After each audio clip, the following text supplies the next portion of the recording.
വിധ പെൻഷൻ അറിവിലേക്കും സ്വാഗതം. അപ്പോൾ ആദ്യമായിട്ട് ഈ ചാനൽ കാണുമെങ്കിൽ സബ്സ്ക്രൈബ് ചെയ്യുക. നേരെ നമുക്ക് വീഡിയോയിലേക്ക് പോകാം. ക്ഷേമ പെൻഷനായി ബന്ധപ്പെട്ട ഏറ്റവും പുതിയ അറിയിപ്പാണ് ഇന്ന് നിങ്ങളായിട്ട് ഷെയർ ചെയ്യുന്നത്. എല്ലാവരും സ്കിപ്പ് ചെയ്യാതെ വീഡിയോ കാണുക. ഫെബ്രുവരി 7-ന് 2025-26 ബജറ്റ് അവതരിപ്പിക്കും. ധനമന്ത്രി കെ.എൻ. ബാലൻ അവതരിപ്പിക്കാൻ പോകുന്ന നാലാമത്തെ ബജറ്റാണിത്. ബജറ്റ് അവതരിപ്പിക്കാൻ പോകുന്ന മുമ്പ് ഒരു ഗഡു ക്ഷേമ പെൻഷനും സർക്കാർ ഉദ്യോഗസ്ഥർക്കുള്ള ഒരു നാലാമത്തെ കുടിശ്ശിക പെൻഷനും നൽകുമെന്നാണ് ധനമന്ത്രി അറിയിച്ചിട്ടുള്ളത്. പെൻഷൻ നാലാം ഗഡു സർക്കാർ ഉദ്യോഗസ്ഥർക്ക് വിതരണം ചെയ്ത 570 കോടി രൂപ ആവശ്യമുണ്ടെന്നാണ് ധനവകുപ്പ് അറിയിച്ചിരിക്കുന്നത്. 4 ഗഡുക്കൾ തുല്യമായിട്ട് വിധിക്കാനാണ് സർക്കാർ തീരുമാനിച്ചിരിക്കുന്നത്.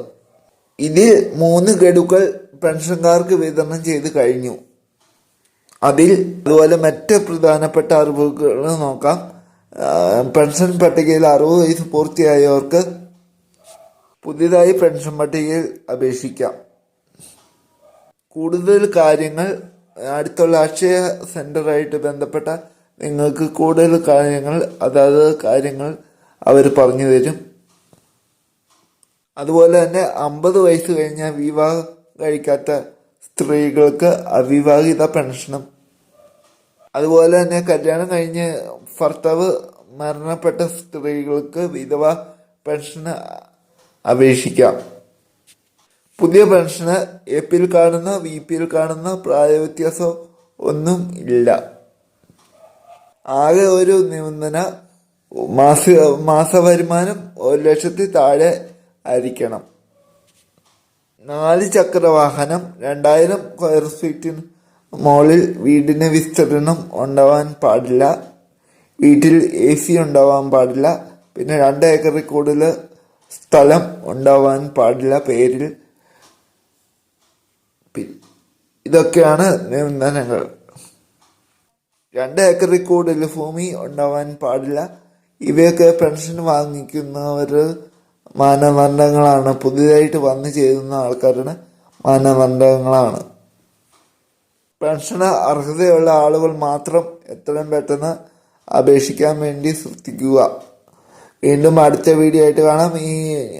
ഈ ജനുവരി മാസം 3200 ക്ഷേമ പെൻഷൻ വരാൻ സാധ്യതയുണ്ട്. മസ്റ്ററിങ് ചെയ്ത എല്ലാവർക്കും തുക എത്തിച്ചേരും. അപ്പം നിങ്ങളുടെ അഭിപ്രായങ്ങളും നിർദ്ദേശങ്ങളും കമൻ്റായി രേഖപ്പെടുത്തുക. നിങ്ങൾക്ക് അറിയേണ്ട കാര്യങ്ങളും കമൻ്റ് ചെയ്യുക. ഞാൻ അടുത്ത വീഡിയോ ആയിട്ട് ചെയ്ത് നിങ്ങളിലേക്ക് എത്തിക്കുന്നതാണ്.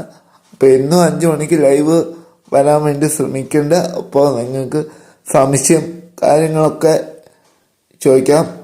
നിങ്ങളുടെ അഭിപ്രായങ്ങളും നിർദ്ദേശങ്ങളും കമൻറ്റ് ചെയ്യുക. പിന്നെ വീണ്ടും അടുത്ത വീഡിയോ ആയിട്ട് കാണാം. വീഡിയോ ഇഷ്ടപ്പെട്ടെങ്കിൽ ലൈക്ക് ചെയ്യാൻ മറക്കരുത്. കൂടുതൽ ആൾക്കാരിലേക്ക് ഈ അറിവുകൾ ഷെയർ ചെയ്യുക. എന്നെ സപ്പോർട്ട് ചെയ്യുക.